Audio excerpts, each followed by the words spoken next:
have just learned something that has changed my perspective about money, and I hope it changes yours too.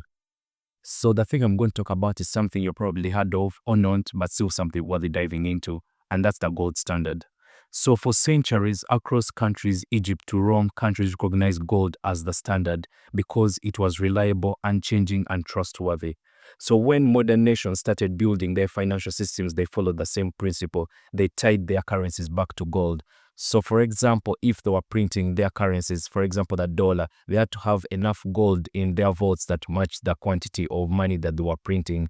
And this helped because it imposed discipline on different states, because you could not print what you could not prove. And it also created trustworthiness. But then war came. During World War I and World War II, countries needed more money than they had gold. So they started printing way more money. So trust cracked and inflation arose. Hence the Britain Agreement of 1944.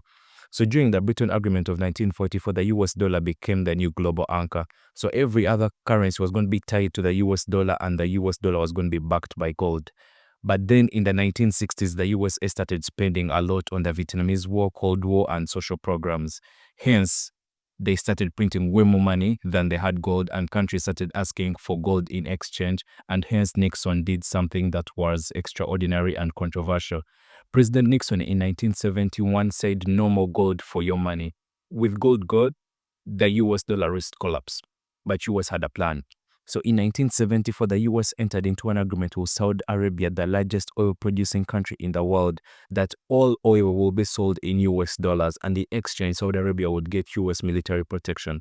Hence, this created global demand for the US dollar. That means any country that wanted to buy oil would have to buy it in US dollars. And this was the petrodollar system.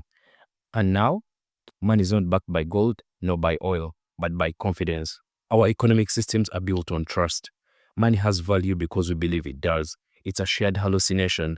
The system works as long as the illusion holds. So all I can say is question the system.